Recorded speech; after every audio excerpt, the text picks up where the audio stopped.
बिस्मिल्लाहिर्रहमानिर्रहीम। This is Mohammad Anwar, registered nurse officer and director of Anwar nursing coaching academy. आज हम discuss करेंगे subject epidemiology, semester 6 year 3 unit number 6 and part 2। Part first जो है उसमें हम डिस्कस कर चुके हैं एपिडेमियोलॉजिकल ट्रांजिशन के बारे में कि एपिडेमियोलॉजी ट्रांजिशन है क्या, उसकी जो पॉपुलेशन पिरामिड है, डिफरेंट पिरामिड ऑफ पॉपुलेशन है, उसको हमने डिस्कस किया था। पॉपुलेशन की साइज़ को आज हम डिस्कस करेंगे कि मतलब पॉपुलेशन में चेंजेस किस तरह आ सकते हैं, किस तरह एक पॉपुलेशन इंक्रीज हो सकती है और किस तरह एक पॉपुलेशन डिक्रीज हो सकती है। ठीक है, तो आज हम डिस्कस करेंगे पॉपुलेशन साइज यानी पॉपुलेशन चेंज। सो अगर हम इसकी डिफिनीशन करें तो the difference between the size of the population at the end of the beginning of a period, it is the equal to the, for example इसके आप simple कह सकते हैं, बोर्ड पे राजी। ठीक है, देख अगर एक पॉपुलेशन है, ठीक है, ये अगर एक पॉपुलेशन है, ठीक है, और ये दूसरा पॉपुलेशन है, ये दूसरा पॉपुलेशन है। अब इस पॉपुलेशन की साइज किस तरह इंक्रीज हो सकते हैं और डिक्रीज हो सकते हैं? दो तरीकों से। सही है, एक क्या है,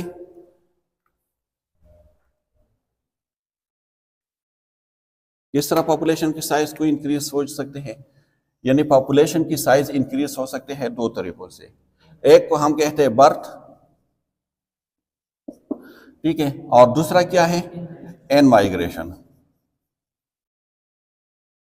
ठीक है, इसी तरह अगर एक पॉपुलेशन है तो उसकी साइज किस तरह डिक्रीज हो सकते हैं? दो तरीकों से। एक क्या है, डेथ, अगर कोई मर जाता है, और दूसरा क्या है, आउट माइग्रेशन, या एग्जैक्ट भी आप उसको कह सकते हैं, या आउट माइग्रेशन भी उसको कह सकते हैं। ठीक है, तो ये दो तरीके हैं जिससे एक पॉपुलेशन की साइज इंक्रीज होंगी या पॉपुलेशन की साइज डिक्रीज होंगी।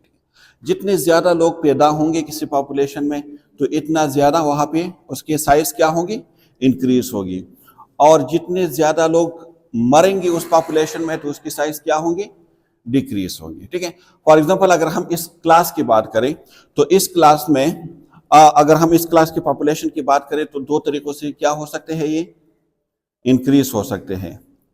कौन कौन से तरीके हैं? न्यू एडमिशन के थ्रू, और या जो प्रीवियस क्लास से कोई एनपी हो जाते हैं, ठीक है, तो इस क्लास की साइज क्या होंगे, इंक्रीज होंगे। अब इसकी साइज किस तरह डिक्रीज हो सकते हैं, या इस क्लास से कोई एनपी हो जाए, ठीक है, या कोई पास होके चले जाए इस क्लास से, दोनों तरीकों से ये क्या होंगे, डिक्रीज होंगे। ठीक है, तो एक पॉपुलेशन की साइज इसमें भी यही कह सकते हैं कि एक है हमारे पास natural increase, the sum of natural increase. Natural increase क्या है, बर्थ रेट को कहते हैं natural increase. And net migration, net migration का मतलब क्या है, आउट माइग्रेशन से आप इन माइग्रेशन को जब माइनस करें, यानी आउट माइनस दोनों को अगर हम प्लस करें तो इसको हम कहते हैं नेट माइग्रेशन। ठीक है, तो अगर आपने मालूम करना है कि किस तरह इंक्रीज हो सकते हैं तो दो तरीकों से आप मालूम कर सकते हैं। एक आपकी जो डेट है, ठीक है, उससे आप माइनस करें बर्थ को, ठीक है, तो आपके पास आ जाएगी। फॉर एग्जांपल अगर या बर्थ से आप डेट को माइनस करें, दोनों सेम है। फॉर एग्जांपल अगर आपके पास 100 लोग जो है वो क्या होते हैं, पैदा होते हैं, और 10 लोग क्या हो जाते हैं, मर जाते हैं। ठीक है, तो 100 से अगर आप 10 माइनस करें तो 90 जो है आपके पॉपुलेशन में इंक्रीज हो रही है। ठीक है, इसी तरह आप आउट माइग्रेशन से या इन माइग्रेशन से आप आउट माइग्रेशन को आप कर ले तो इतने लोग आपके पॉपुलेशन से डिक्रीज हो रही है। सही है, क्लियर? तो इसको कहते हैं नेचुरल इंक्रीज, मतलब आपकी बर्थ रेट, और नेट माइग्रेशन। देखिए आप देख सकते हैं चेंज इन पॉपुलेशन को आप देख ले, इंक्रीज किस चीज से इंक्रीज होते हैं, बर्थ रेट से, ठीक है, और किस चीज से डिक्रीज होते हैं, डेथ रेट से। सही है, इसी तरह माइग्रेशन की अगर हम बात करें तो ये भी पॉपुलेशन की साइज में चेंज लेकर आते हैं। किस तरह, अगर एन माइग्रेशन है, ठीक है, तो इसकी वजह से इंक्रीज होगी पॉपुलेशन। अगर ई माइग्रेशन है या आउट माइग्रेशन है तो इसकी वजह से पॉपुलेशन डिक्रीज होगी। तो आप देख, दो ऐसे फैक्टर हैं, एक बर्थ और एक एन माइग्रेशन, जिसकी वजह से आपकी पॉपुलेशन क्या होंगे, इंक्रीज होंगे। और दो ऐसे फैक्टर है जिसकी वजह से आपकी पॉपुलेशन डिक्रीज होंगी, जो एक डेथ रेट है और एक इमाइग्रेशन है। क्लियर? तो एमसीक्यूज में आपसे पूछा जा सकता है, इंतहाई आसान है, कि कौन से ऐसे फैक्टर हैं जो इफेक्ट करते हैं पॉपुलेशन साइज के ऊपर। ठीक है, तो ये सारे, इसके अलावा और भी कोई कुछ फैक्टर है जो इफेक्ट करते हैं। फॉर एग्जांपल कौन से फैक्टर है? हाँ हाँ, पॉपुलेशन साइज पे उसका इफेक्ट हो।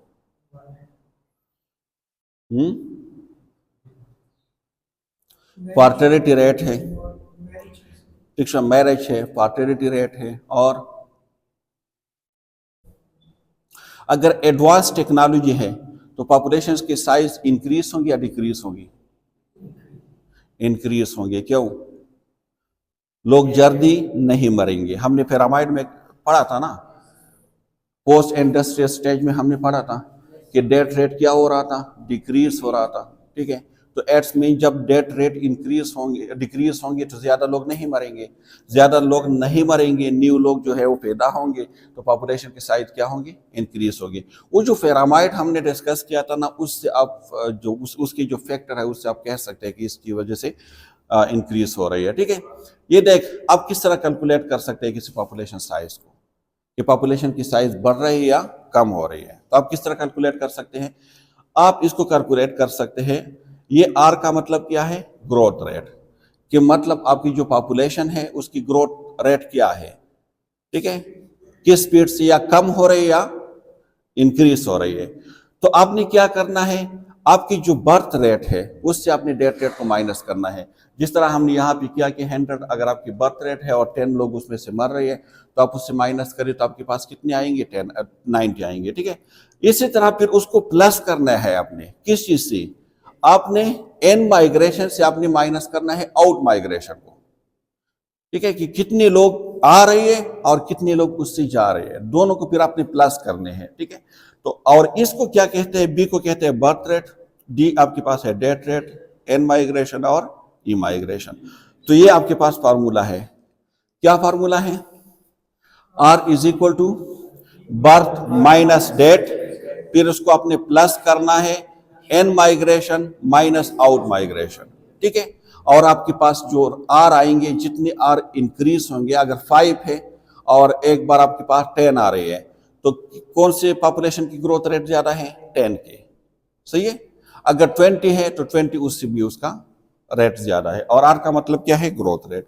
तो इस फार्मूले की मदद से आप निकाल सकते हैं पॉपुलेशन चेंजेस। ठीक है, एक पॉपुलेशन ग्रोथ है क्या, net migration rate. Net migration क्या था, कि आपके पास जो एन माइग्रेशन माइनस ई माइग्रेशन, इसको क्या कहते हैं, नेट माइग्रेशन। ठीक है, जब एन माइग्रेशन से आप ई माइग्रेशन को माइनस करें, सो this is called net migration.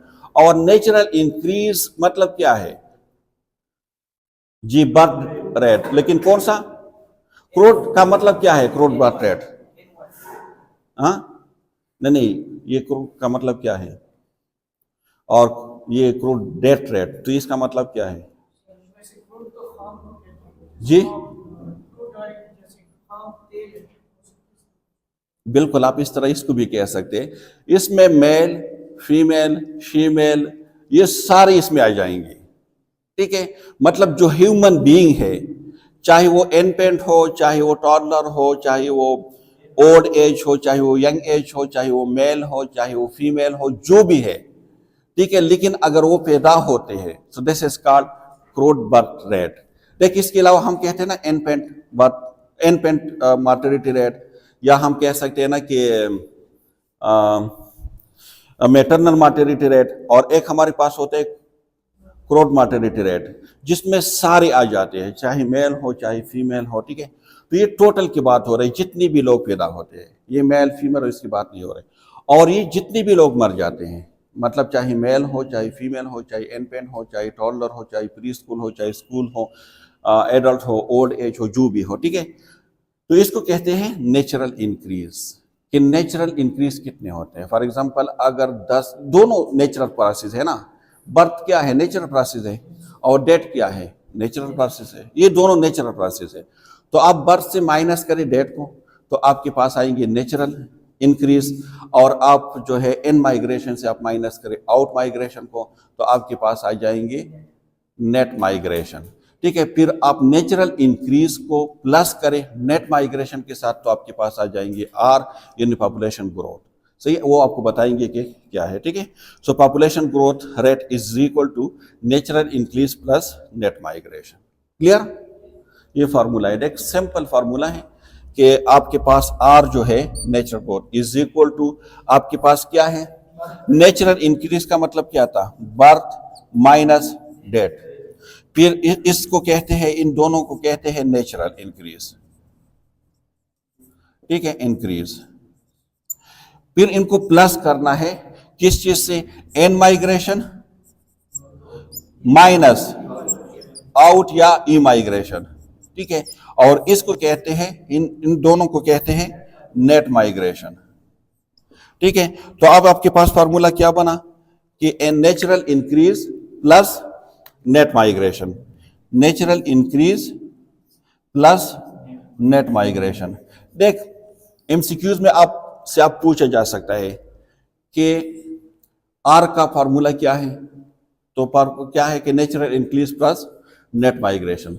आपसे ये पूछा जा सकता है कि नेचुरल इंक्रीज का मतलब क्या है, so birth rate minus death rate. आपसे पूछा जा सकता है कि जो नेट माइग्रेशन है इसका क्या मतलब है, सो एम माइग्रेशन से आपने ई माइग्रेशन को माइनस करना है। क्लियर? तो इसकी मदद से अब है डिपेंडेंसी रेशो। डिपेंडेंसी का मतलब क्या है और रेशो हम किस तरह निकाल सकते हैं। रेशो में क्या क्वालिटी होनी चाहिए, जो आपका डिनोमिनेटर है it will be not part of the nominator या it will be the part of nominator. Ratio नहीं, comparison between two entity, but my question is that कि उसमें जो डिनोमिनेटर है वो नॉमिनेटर का पार्ट होगा या नहीं। जिस तरह हम अगर रेट की बात करें, रेट में क्या होते हैं कि denominator is the part of the nominator, लेकिन रेशो में ऐसा नहीं है। रेशो मेल और फीमेल इनके बीच हम मालूम करते हैं ना, या एक्स और Y, so Y is not part of the X. हम इस क्लास में मालूम करते हैं कि मेल और फीमेल के रेशो क्या है, तो ये दोनों इक्वल एंटिटी है या अपोजिट है। ठीक है, तो रेशो को हम कब मालूम करते हैं, रेशो मतलब और डिपेंडेंसी का मतलब है क्या। डिपेंडेंसी का मतलब ये है कि एक घर में फॉर एग्जांपल अगर टोटल लोग हैं 20, कितने लोग हैं 20 लोग हैं अगर टोटल, सही है।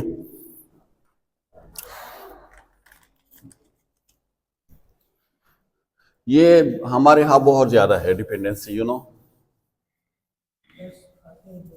जी हाँ, अगर एक घर में टोटल 20 लोग हैं, कितने पीपल हैं 20, अगर 20 पीपल है टोटल, और इसमें से कितने लोग कमा रहे हैं, फॉर एग्जांपल इसमें से 2 लोग कमा रहे हैं, क्या 2। ठीक है, ये मतलब मेहनत मजदूरी करते हैं, कमा रहे हैं, तो टोटल आपकी डिपेंडेंसी रेशियो क्या है, 20 divide by 2 is equal to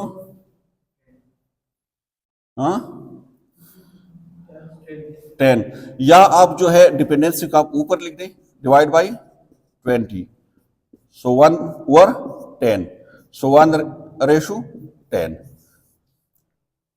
clear? जो आपकी डिपेंडेंसी है उसको आप ऊपर लिख दें, मतलब जो कमा रही है, जो इंडिपेंडेंट है, और डिपेंडेंट को आप नीचे लिख दें, सो 1 ओवर 10 होंगे। इसका मतलब है कि 1 रेशो 10, मतलब एक जो इंडिपेंडेंट इंडिविजुअल है इस पे कितने लोग डिपेंडेंट हैं 10। जितनी डिपेंडेंसी रेट इंक्रीज होगी इतने उस पॉपुलेशन में पुअर्टी की रेट इंक्रीज होंगी। ठीक है, अब इंडिपेंडेंसी रेट को हम किस तरह निकाल सकते हैं, कौन से फार्मूला है जिससे हम निकाल सकते हैं, हाँ क्या फार्मूला है, देखिए एमसीक्यूज में पूछे जा सकते हैं ना किसके डिपेंडेंसी रेशियो क्या है। देख दो किस्म लोगों को हम डिपेंडेंट कहते हैं, टू। एक जीरो से लेकर 14 ईयर्स तक ये जो लोग हैं उसको हम क्या कहते हैं, डिपेंडेंट। और दूसरा 65 से ऊपर, ठीक है, अबाव 65 अबाव। तो आपके पास डिपेंडेंट लोग कितने हैं, 0 टू, अगर फॉर एग्जांपल आपके पास पॉपुलेशन है, टोटल पॉपुलेशन है, कितने लोगों की पॉपुलेशन है, 100 लोगों की। ये आपके पास क्या है, पॉपुलेशन है, टोटल पॉपुलेशन है आपके पास। इसमें से 20 लोग ऐसे हैं जिसकी एज 20 ऐसे हैं जिसकी एज 0 से लेकर 14 तक है, ठीक है। और इसमें से 30 ऐसे हैं जिसकी एज अबाव 65 है। क्लियर। आप इन दोनों को आप प्लस करें क्योंकि आपके पास डिपेंडेंसी रेट ये दोनों हैं, ठीक है। सो 0 to 14 प्लस अबाव 65, ये आपके पास क्या है, 20 प्लस 30। तो टोटल कितने हैं, 50। और टोटल पॉपुलेशन कितना है, 100। तो आप इसके साथ काट सकते हैं। तो आप कह सकते हैं कि मतलब मैंने कहा कि आप 50 है, ठीक है। आप इसको काट सकते हैं तो ये 0.5 आ गया ना, ठीक है।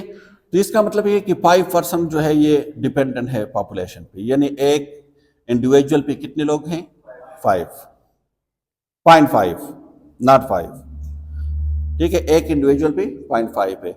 तो इसकी डिपेंडेंसी रेट क्या है, बहुत जबरदस्त है। लेकिन आप अपने घर की निकाल सकते हैं, और एक अपने घर की निकाल सकते हैं कि आपके पास टोटल कितने फैमिली मेंबर हैं और इसमें से कितने लोग कमा रहे हैं, ठीक है। तो जो टोटल है उसको ऊपर लिख दें, जितने कमा रहे हैं उसको नीचे लिख दें और आप उसके कर दें, सही है, क्लियर। तो ये कह रही है कि dependency ratio is a measure showing the number of dependent age. Dependent क्या है, 0 से 14 and over the age of the 65, the total population age. बाकी जो है ना 15 से लेकर 65 तक जो एज बच जाता है उसको क्या कहते हैं, इसको independent, clear. Also refer to as the total dependency ratio भी उसको कहते हैं, क्लियर। किस तरह निकालते हैं, देख ये डिपेंडेंसी रेशियो डिफिनेशन वही है कि कंपैरिजन बिटवीन द प्रोडक्टिव मतलब working people and non productive non working population. आप दोनों के बीच कंपैरिजन कर रहे हैं कि एक पॉपुलेशन में कितने लोग ऐसे हैं जो काम करते हैं और कितने लोग ऐसे हैं जो काम नहीं करते, उसको आपस में कंपेयर करते हैं। अगर काम वाले ज्यादा है तो पॉपुलेशन जो है इकोनॉमिकली स्ट्रांग होंगे, अगर नॉन वर्किंग वाले ज्यादा है तो पॉपुलेशन इकोनॉमिकली वीक होंगे, ठीक है।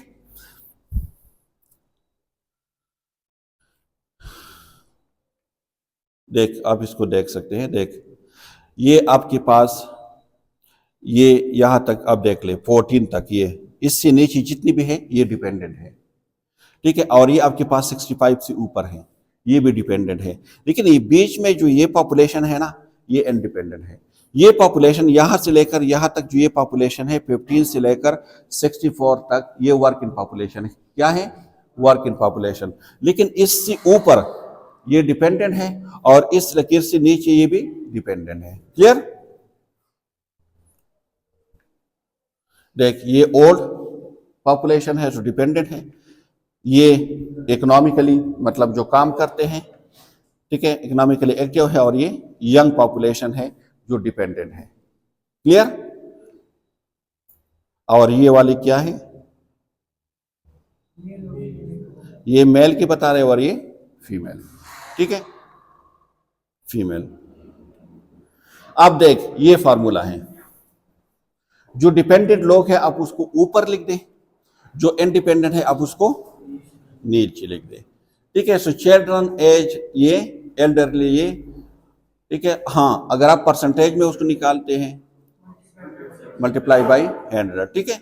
तो यही फार्मूला है जो यहाँ पे हमने कर दिया, उसमें कोई न्यू चीज नहीं है। देख आपके पास ये टोटल पॉपुलेशन कितना है, टोटल लोग जो काम करते हैं 31,616 लोग ऐसे हैं जो काम करते हैं, और 13 यानी 13,387 ऐसी है जिसकी एज 0 से लेकर 14 तक है, और 7,307 ऐसे है जो अबाव 65 है। तो इन दोनों को आप प्लस करें, आपके पास 31,000 पे डिवाइड करें, 100 से मल्टीप्लाई करें, तो ये 65.4 मतलब 65। इसका मतलब क्या है कि एक इंडिविजुअल के ऊपर कितने लोग डिपेंडेंट हैं? 65। एक कमा रहे और 65 खा रहे हैं, ठीक है। मैंने कहा कि आप अपने घर की खुद से निकाल सकते हैं, लेकिन घर के किस तरह निकालने हैं? घर किस तरह नहीं निकालने हैं कि आपके घर में अगर कोई 10 दिन का बच्चा है, ठीक है, आप उसको भी काउंट करें, उसमें कोई 2 साल का है आप उसको भी नहीं, उसको यानी 14 साल तक जितने हैं आप उसको डिपेंडेंट में डाल दें, 65 से ऊपर जितने हैं आप उसको भी डिपेंडेंट में डाल दें, और इसके बीच में जो है उसको आप इंडिपेंडेंट में डाल दें, क्योंकि वो वर्क इन पेस के लोग हैं, लेकिन अगर वो काम नहीं कर रहे तो वो तो अलग बात है, सही है। ऐसा नहीं है, फॉर एग्जांपल अगर हम बात करें अपने घर की, ठीक है, तो उसमें 1 या 2 लोग ऐसे होते हैं जो बाहर मुल्क में होते हैं, सऊदी अरब या दुबई में होते हैं, बाकी सारे कार्य होते हैं, चाहे उसकी एज 20 साल हो, चाहे उसकी एज 25 साल हो, चाहे उसकी एज 30 साल हो, ठीक है। कोई जो है ना बस घर में वो रखवाले के लिए रख देते हैं, ठीक है, तो वो सारे, लेकिन नहीं, ये इंडिपेंडेंट में आएंगे, ठीक है। ये किस में आएंगे? इंडिपेंडेंट में। आप उसको डिपेंडेंट में काउंट ना करें, सही है, क्योंकि वो मेहनत नहीं करते, वो तो अलग बात है ना, कार्य है, लेकिन अगर आप उसको निकालोगे तो फिर तो खसूसन हमारे जो पठानों के हैं उसके तो 100 से भी ऊपर चले जाएंगे, सही है, क्लियर। तो एमसीक्यूज में आपसे पूछा जा सकता है कि डिपेंडेंट ग्रुप क्या है, तो 0 से लेकर 14 तक डिपेंडेंट ग्रुप है, अबाव 65 एज डिपेंडेंट ग्रुप, और इसकी बेच में यानी 15 से लेकर 64 तक जो पॉपुलेशन है उसको हम वर्किंग या इकोनॉमिकली एक्टिव पॉपुलेशन कहते हैं, ठीक है। और आपने क्या करना है, जो डिपेंडेंट है उसको इंडिपेंडेंट पे अपने डिवाइड करने हैं, 100 से अपने मल्टीप्लाई करने हैं, तो आपके पास रिजल्ट आ जाएंगे, क्लियर। कोई कंफ्यूजन तो नहीं है यहाँ तक? 6 रेशो बहुत इजी है जब आप मेल और फीमेल रेशो मालूम करना चाहते हैं कि आपके पास टोटल फीमेल कितने हैं और टोटल मेल कितने हैं, तो उसको कहते हैं 6 रेशो। मैं सिंपली अगर हम इस क्लास के मालूम करें तो इस क्लास में देख 6 रेशो को आप किस तरह मालूम कर सकते हैं? फॉर्मूला क्या है? S is equal to M divide by F, male female, ठीक है। अगर आप फीमेल मेल मालूम करना चाहते हैं तो आप F और ऊपर लिख दे, M नीचे लिख दे, उसमें कोई मतलब वो नहीं है कि आपने हमेशा मेल को ऊपर रखना है और फीमेल को नीचे। अगर आप मेल फीमेल रेशो मालूम करना चाहते हैं तो मेल डिवाइड बाई फीमेल कर दे, अगर फीमेल मेल तो फीमेल डिवाइड बाई मेल कर दे, आपके पास एक ही रिजल्ट आएंगे, ठीक है, क्लियर। तो इस क्लास में टोटल कितने मेल हैं? 40 आपके पास मेल है और 3 आपके पास फीमेल है। आप इस पे डिवाइड करें तो तकरीबन 1:13 आ जाएंगे ना, ऑलमोस्ट, ठीक है। तो ये आपके पास मेल और फीमेल 6 रेशो है, क्लियर। देख 6 रेशो क्यों इंपॉर्टेंट है? हाँ, ये दोनों को इफेक्ट करते हैं, क्या दोनों के इफेक्ट करते हैं। ये आपकी पॉपुलेशन साइज पे भी उसका इफेक्ट है और इसका इफेक्ट आपके डिपेंडेंसी रेशो पे भी है। फॉर एग्जांपल अगर एक पॉपुलेशन में फीमेल बहुत ज्यादा है तो आप 2-2, 3-3 शादियां करोगे, ठीक है, तो ज्यादा बच्चे पैदा होंगे तो पॉपुलेशन की साइज बढ़ जाएंगे, ठीक है। अगर ज्यादा फीमेल है तो मोस्टली फीमेल जो है उसको हाउस वाइफ समझे जाते हैं, mostly I am talking about the Pakistani culture की हम बात कर रहे हैं, तो डिपेंडेंसी रेशो ज्यादा हो जाएंगे, सही है। तो ये है कि 6 ratio is the ratio of males to female in a population. The 6 ratio SR is defined as the number of males, number of female.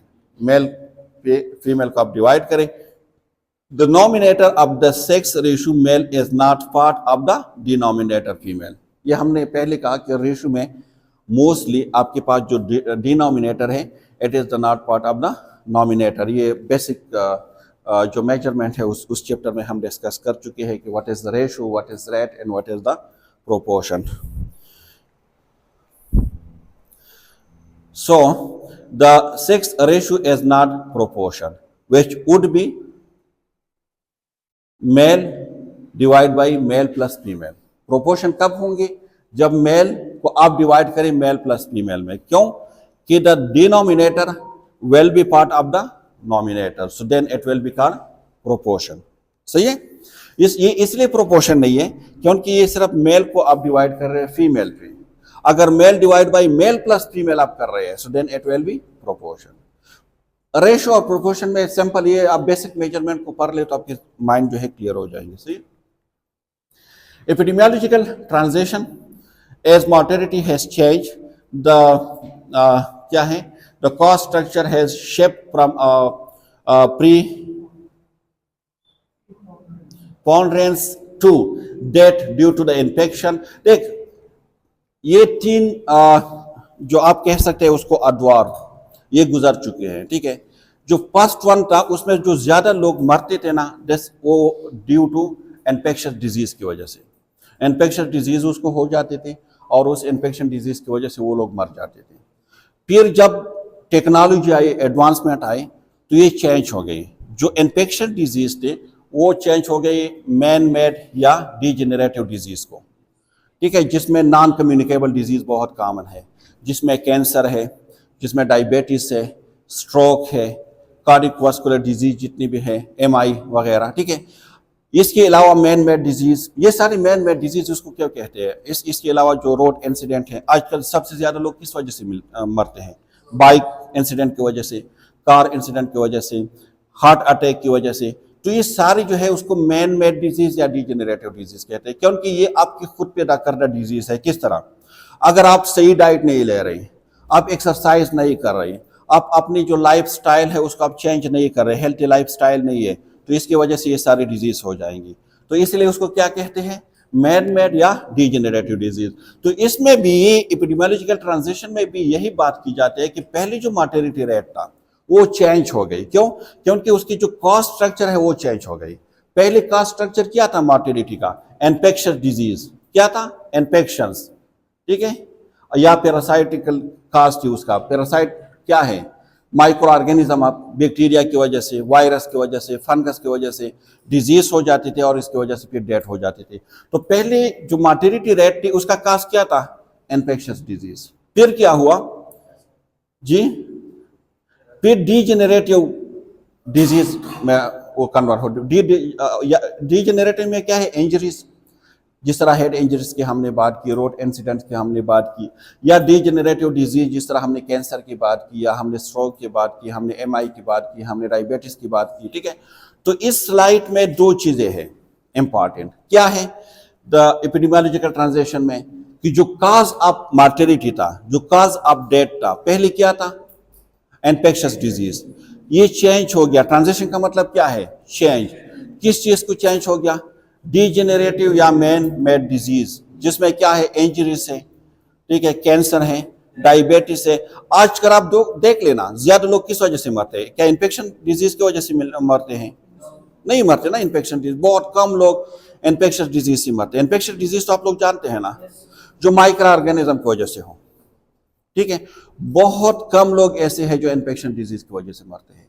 जितने लोग मरते हैं या तो रोड इंसिडेंट की वजह से मरते हैं, या हार्ट अटैक की वजह से मरते हैं, या स्ट्रोक की वजह से मरते हैं। ठीक है। डायबिटीज की वजह से। लेकिन कम लोग ऐसे हैं क्योंकि ये चेंज हो गया। मॉर्टेलिटी जो ट्रांजिशन है वो क्या हो गया? चेंज हो गया। This change which is associated with the change in the age pattern of mortality is called the epidemiological transition। क्योंकि ट्रांजिशन चेंज को कहते हैं। यहाँ मॉर्टेलिटी में चेंज आ गया, उसकी काज की बात हो रही है। ठीक है। तो इसलिए उसको क्या कहते हैं? ट्रांजिशन, एपिडेमियोलॉजिकल ट्रांजिशन कहते हैं। क्लियर?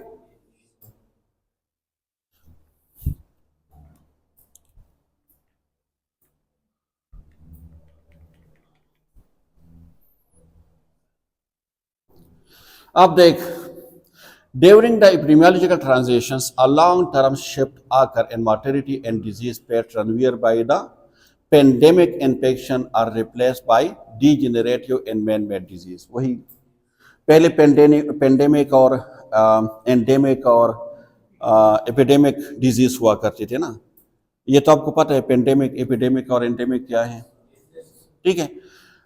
वो जितनी भी डिजीज थे वो ड्यू टू कम्युनिकेबल डिजीज, क्योंकि पेंडेमिक और ये ज्यादातर कौन से होते हैं, कम्युनिकेबल डिजीज होते हैं, जो एक लोग एक से दूसरे को लग जाते हैं, ठीक है। तो ज्यादा लोग किस वजह से मरते थे, इस वबा की वजह से, मतलब इन्फेक्शन डिजीज की वजह से। ये चेंज हो गई, किस चीज में चेंज हो गई, डीजेनरेटिव या मैन मेड डिजीज भी उसको कहते हैं, ठीक है। एज देखिए 3 एजेस है अभी, क्या है 3। इसको मैंने शॉर्ट 2-3 स्लाइड में मैंने उसको समराइज किए हैं, ठीक है। तो हम कोशिश करेंगे कि हम वो 2-3 स्लाइड पे हम ज़्यादा फोकस करें, क्योंकि इसमें एक एक स्लाइड में बहुत लंबी कहानी है, लेकिन उसके एंड वही 3-4 बातें हैं उसमें से एक एक से, ठीक है। ये इसको कहते हैं age of the pestilence and famine. Pestilence का मतलब क्या है वैसे,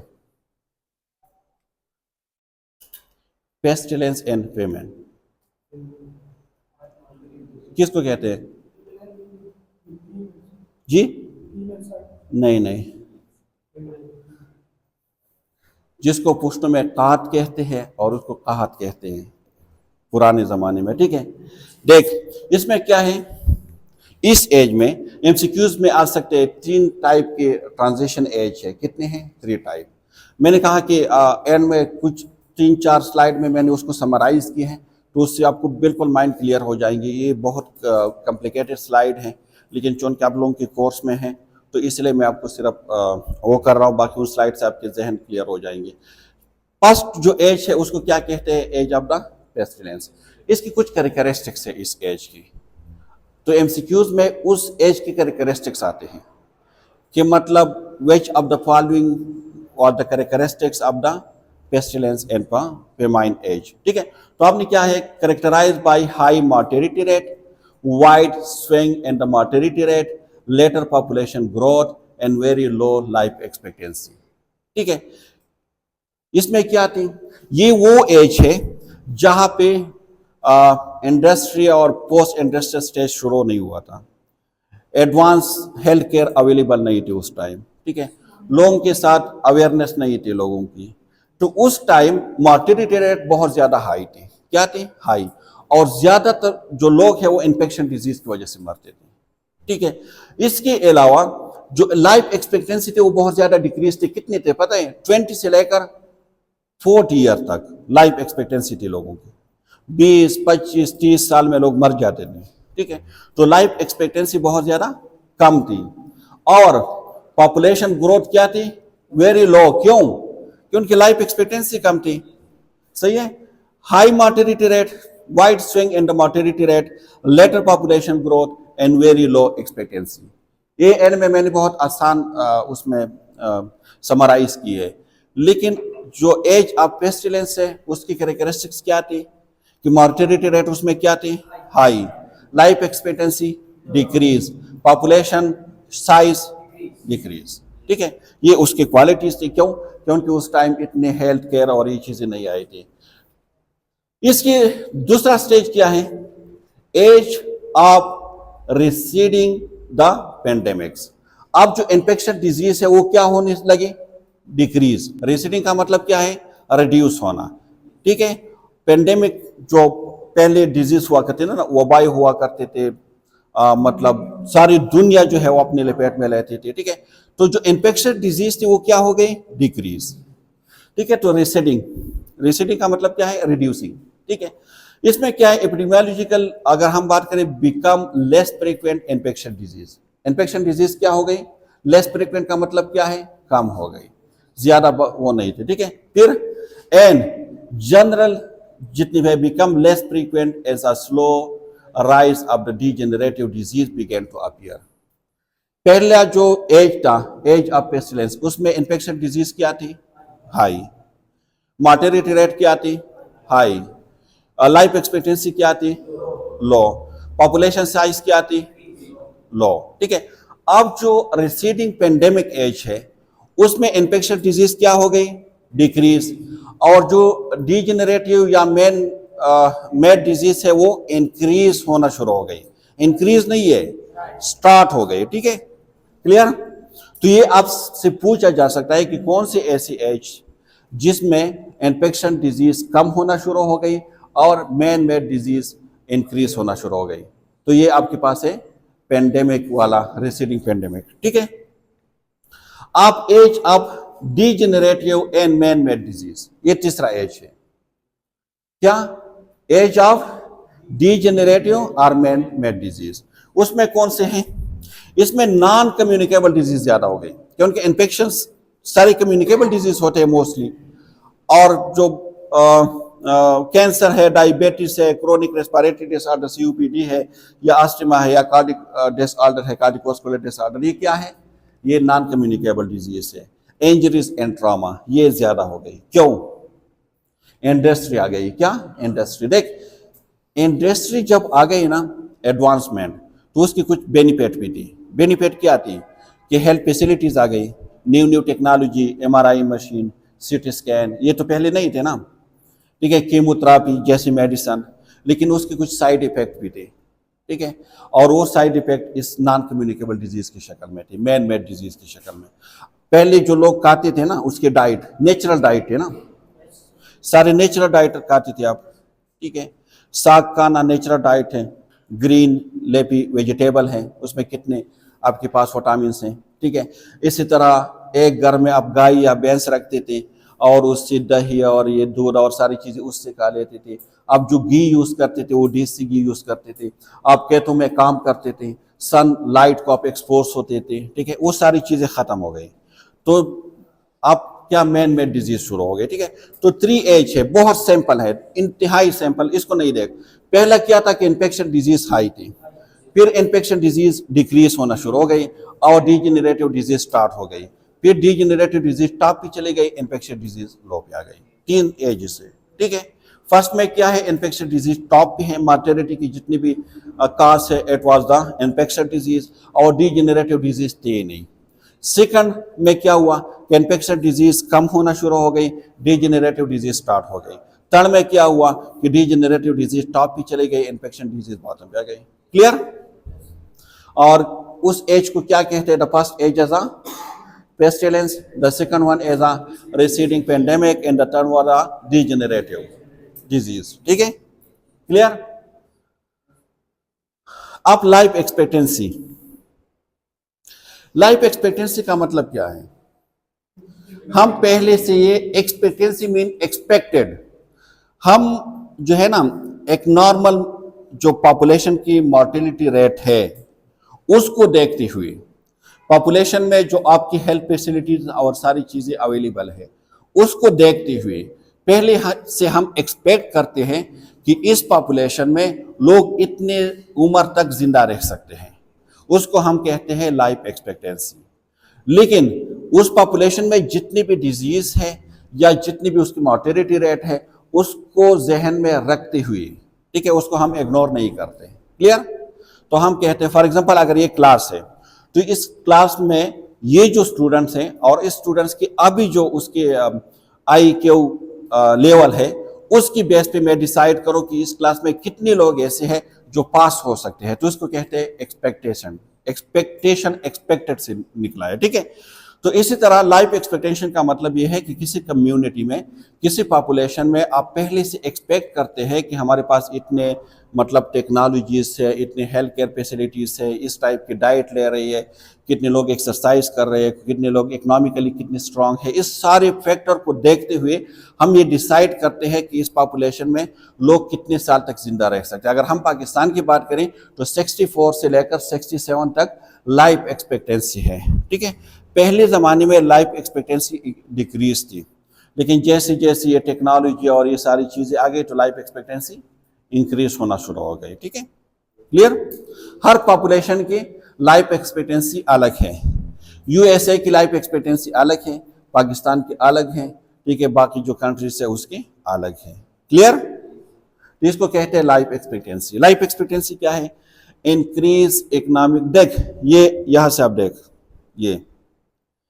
ये आपके पास एज ऑफ रिसीडिंग पेंडेमिक है, ये आपके पास हेल्थ फैसिलिटीज है, ये यहाँ से स्टार्ट होते हैं एज ऑफ पेस्टिलेंस। देख एज ऑफ पेस्टिलेंस यहाँ पे है, तो यहाँ पे पॉपुलेशन की जो लाइफ एक्सपेक्टेंसी थी वो क्या हो गई, डिक्रीज थी। आहिस्ता आहिस्ता जैसे आपकी स्टेज चेंज हो गई और ये एज ऑफ रिसीडिंग, यहाँ पे आपकी लाइफ एक्सपेक्टेंसी इंक्रीज हो गई। लेकिन अभी जो आप वापस मेन डिजेनरेटिव या मेन मेड डिजीज में चले गए तो लाइफ एक्सपेक्टेंसी वापस डिक्रीज होना शुरू हो गई, क्योंकि ज़्यादा लोग मरते हैं। सही है। देख, increase economic growth, improve use of ecological resources and provide the basic surgical services।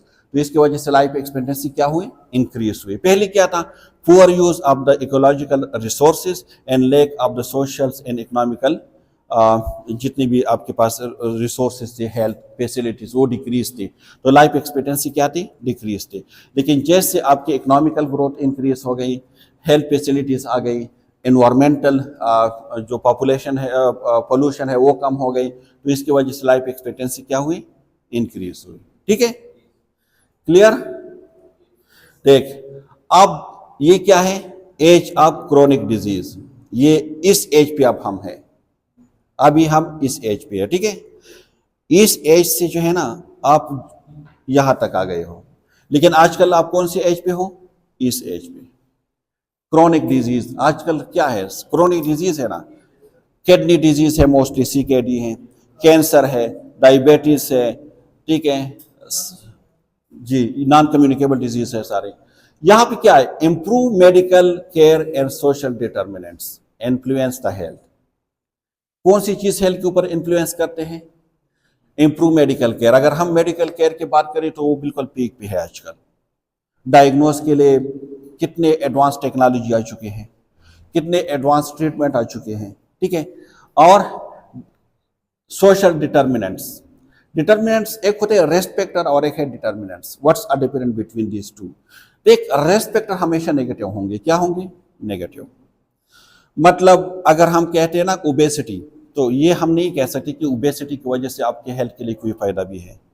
ठीक है, स्मोकिंग, आप कभी ये नहीं कह सकते कि स्मोकिंग से आपको कोई फायदा भी है। These are the risk factor. Determinant it may be good or may be bad. Social determinant, अगर आपके सोशल सपोर्ट स्ट्रांग है so this is a good determinant, अगर वीक है तो this is a bad determinant. ठीक है, clear. अब वही 3 स्टेजेस जो अभी हमने डिस्कस की उसको वापस डिस्कस किया गया है। ठीक है, वही 3 स्टेजेस लेकिन बहुत डिटेल में। ठीक है, ये क्या है, ये है फर्स्ट एपिडेमियोलॉजिकल ट्रांजिशन। कितने ट्रांजिशन हो गए मॉर्टेलिटी काज के लिहाज से, 3 ना। फर्स्ट वन क्या था, एज ऑफ द पेस्टिलेंस, जिसमें इन्फेक्शियस डिजीज बिल्कुल पीक पे थी। मॉर्टेलिटी का most of the cause was infectious disease. Life expectancy बिल्कुल डिक्रीज थी, पॉपुलेशन ग्रोथ वाज डिक्रीज। दूसरा secondary transition of the epidemiological transition was, उसमें क्या था, रिसीडिंग पेंडेमिक, जिसमें इन्फेक्शन डिजीज डिक्रीज होना शुरू हो गई, मैन मेड डिजीज जो है वो इंक्रीज होना शुरू हो गई और life expectancy Aahista Aahista increase होना शुरू हो गई। द थर्ड वन इज, उसको कहते हैं थर्ड एपिडेमियोलॉजिकल ट्रांजिशन भी उसको कहते हैं, ये दूसरे नाम है उसका। उसको क्या कहते हैं, एज ऑफ द डीजेनरेटिव और मैन मेड डिजीज। उसमें इन्फेक्शन डिजीज बिल्कुल कम हो गई, मैन मेड या डीजेनरेटिव डिजीज जो है it was the main cause of the mortality, और लाइफ एक्सपेक्टेंसी भी इंक्रीज हो गई क्योंकि मेडिकल केयर इंप्रूव हो गई थी। ठीक है, सोशल जो डिटर्मिनेंट्स थे, पॉजिटिव सोशल सपोर्ट, ये सारी चीज़ें उसमें आ गई थी। ठीक है, तो ये जो फर्स्ट एपिडेमियोलॉजिकल ट्रांजिशन है ना, ये तकरीबन 100 सेंचुरी अगो, तो कितने साल पुरानी, 1000 या 10,000, 100 सेंचुरी अगो, पुरानी, इतनी पुराने जमाने की बात है, 10,000 ईयर पुरानी बात है। Ago when made move toward the agriculture society, उस जमाने में लोग क्या काम करते थे, खेती बाड़ी, उसका मेन पेशा क्या था, कमाने का, खेती बाड़ी। जब वो काम करते थे ना तो आपके डिफरेंट टाइप के मॉस्किटोज और ये चीजें थी, तो वो उसको क्या करते थे, इंसेक्ट करते थे, इसकी वजह से उसको डिजीज हो जाती थी।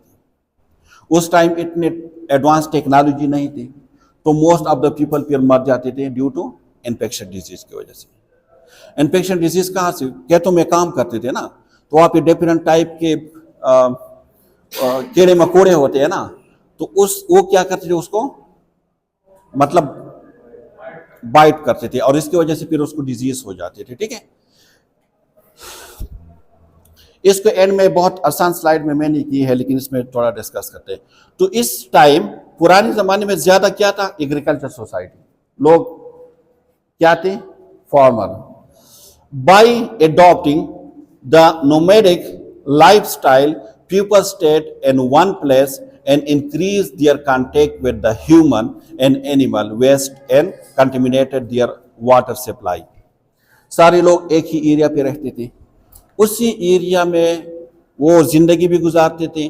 और उस टाइम जिस तरह ये डिस्पोजेबल आजकल जो सेवरेज सिस्टम, इस तरह सेवरेज सिस्टम तो नहीं थे ना, लोग कहाँ भी जाते थे, खेतों में जाते थे ना। ठीक है, तो ये मतलब आपकी जो कनेक्शन है वो ऑलरेडी जो ह्यूमन की या जो एनिमल की जो वेस्ट प्रोडक्ट है, जो कंटेमिनेटेड प्रोडक्ट है, उसके साथ आती थी, क्योंकि वहां से पानी भी निकलती थी चश्मे, और वहां पे आप जो मोस्टली वेस्ट प्रोडक्ट है वो भी प्रोड्यूस करते थे। ठीक है, क्लियर? जो वाटर थी वहां पे वाटर सप्लाई वो क्या थी, कंटेमिनेटेड थी। सही है। एंड इवन देखिए, कल्टीवेशन का मतलब क्या है, फसल को काटना या जमीन को जिस तरह हल चलाना। सॉइल की अगर हम बात करें तो वो क्या करते थे, उसके पास बैल हुआ करते थे ना, और उससे क्या करते थे, जमीन को चेरते थे, तो उसको क्या कहते थे, हल चलाना। ठीक है।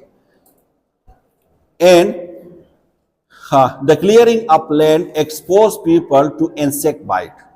जब आप खेतों में काम करते थे, ठीक है, तो आप एक्सपोज हो जाते थे डिफरेंट टाइप की जो मतलब कीड़े मकोड़े हैं, like bacteria, like virus, like fungus, like जितनी भी है। ठीक है, तो आप उसको एक्सपोज हो जाते थे, तो वो आपको क्या करते थे, बाइट करते थे। ठीक है, फिर क्या होते थे, जितने भी पैरासाइट्स है या बैक्टीरिया है वगैरह वगैरह, फिर क्या हुआ, यहां तक तो आपको समझ में आ गया ना कि ज्यादातर लोग कहाँ पे काम करते थे, खेतों में।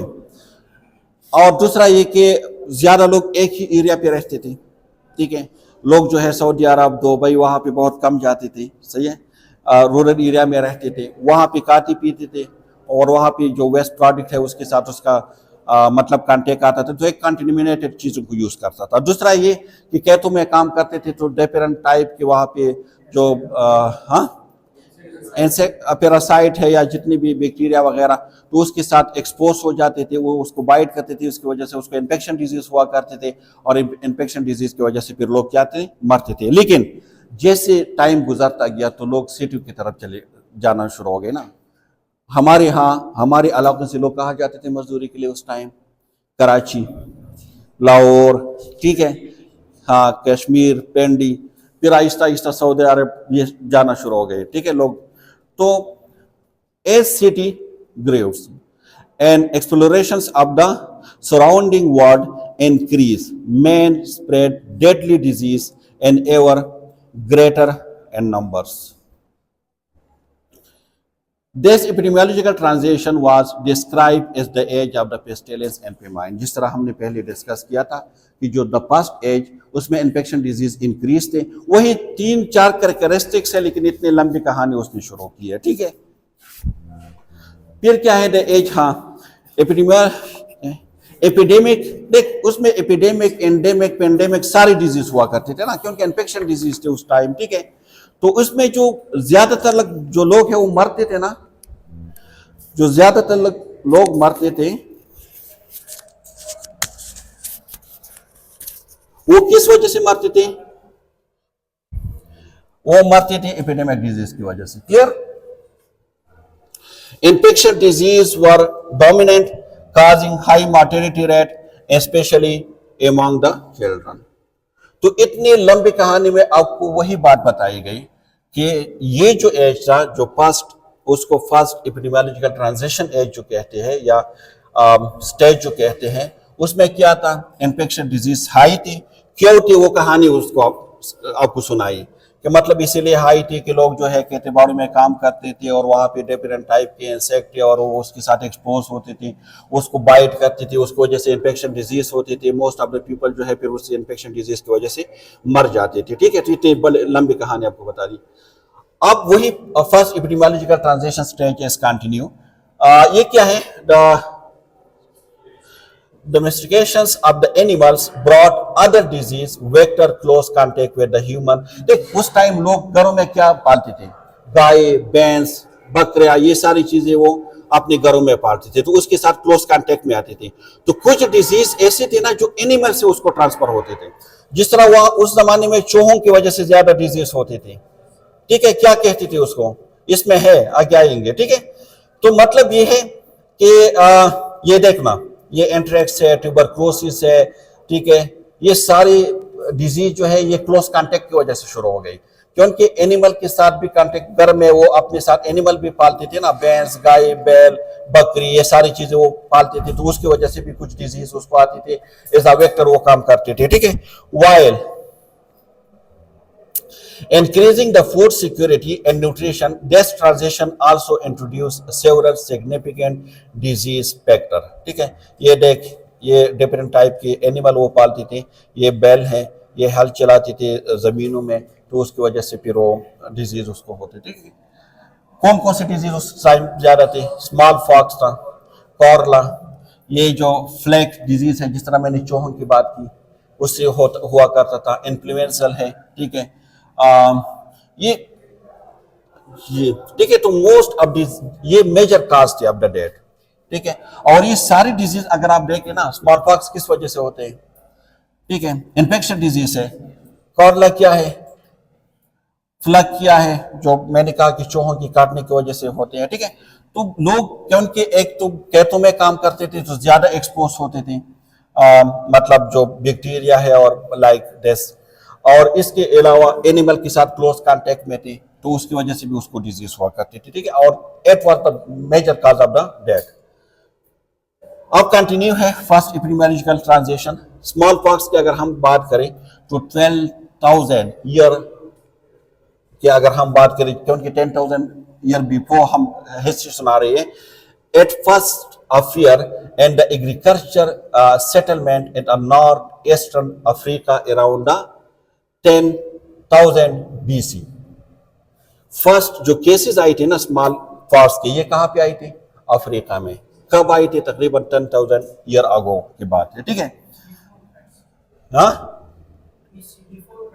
बिल्कुल। फिर इजिप्टियन के टाइम पे दोबारा स्प्रेड होना शुरू हो गया, अफ्रीका से इंडिया में आ गई। ठीक है, फिर अगर हम यूरोप की बात करें, Europe near the end of the 18th century अगर हम बात करें तो ये यूरोप में आ गई, और ये तकरीबन nearly 4 lakh death each year जो है वो स्मॉल पॉक्स की वजह से होते थे। स्मॉल पॉक्स की वजह से कितने लोग मरते थे? तकरीबन 4 lakh every year. It was the infection disease, क्योंकि ये कौन सा एज है? पेस्टिलेंस है, और उसमें इन्फेक्शन डिजीज टॉप की थी। ठीक है, क्लियर। इसके अलावा दूसरा जो डिजीज है, जो मैंने कहा चूहों की वजह से होते हैं, जिसको क्या कहते हैं? फ्लैग कहते हैं, या उसको द ब्लैक डेथ भी कहा करते थे, और मेरे ख्याल में उर्दू में उसको ताउन या ताउन मेरे ख्याल में उसको कहते हैं। ठीक है, इस डिजीज को ये बहुत ज्यादा हुआ करते थे। और आपको पता है कि ये आजकल जब मैं देखता हूँ ना तेमरगरा और इन जगहों पे चूहों को, तो मुझे लग रहा है कि ये स्टेज वापस आएंगे, क्योंकि इतने इतने बड़े बड़े चूहे हैं, आप लोगों ने देखे होंगे। ठीक है, तो फ्लैग या उसको ब्लैक डेथ भी कहा करती थी। द फर्स्ट रिकॉर्डेड केस जो उसका आया था, वो कहाँ पे आया था? चाइना में 224 BC में। ठीक है, but the most significant outbreak जब हुआ था वाज इन यूरोप में हुआ था, mid of the 14th century. ठीक है, और ओवर 5 ईयर पीरियड की अगर हम बात करें, सो ये 1347 टू 1352 25 मिलियन पीपल जो है वो इसकी वजह से मर चुके थे। कितने लोग? 25 मिलियन लोग। ठीक है, कितने एज में, कितने साल में? ओनली 5 ईयर में।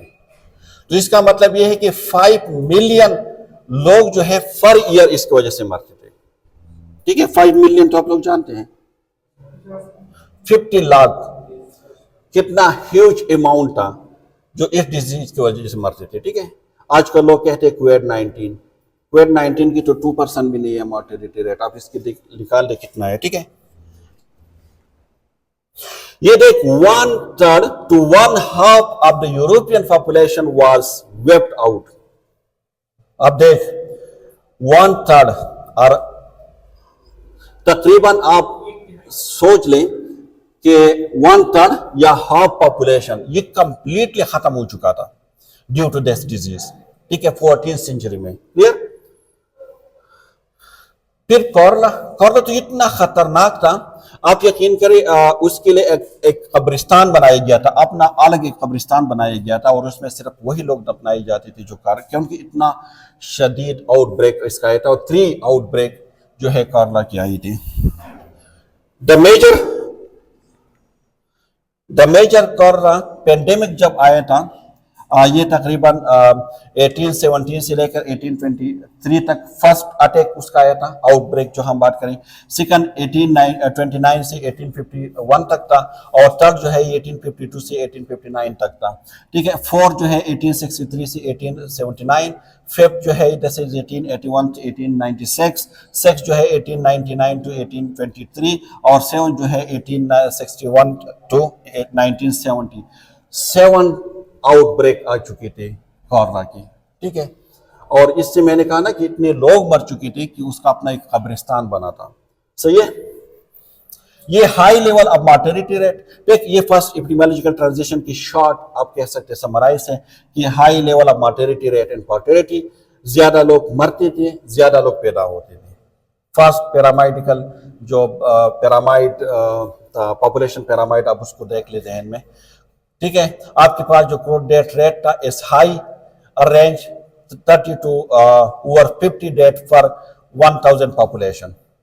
ठीक है, उसी दिन मुझसे आई थिंक शकील ने पूछा था कि हम कभी 1000 को मल्टीप्लाई करते हैं, कभी 10,000 को मल्टीप्लाई करते हैं, कभी लाख को मल्टीप्लाई करते हैं, कभी 100 को मल्टीप्लाई करते हैं, तो हमें कैसे पता चलेगा कि इसको कितने पे मल्टीप्लाई करने हैं। ठीक है, तो इसमें जो प्रोपोर्शन है उसके लिए बिल्कुल एक ही रूल है कि आप उसको 100 से मल्टीप्लाई करें, क्योंकि प्रोपोर्शन को हमेशा हम मालूम करते हैं 100 में। इसके अलावा रेट को आप 1000 से भी कर सकते हैं, 10,000 से भी करते हैं, लेकिन रेट को मोस्टली हम 1000 से करते हैं।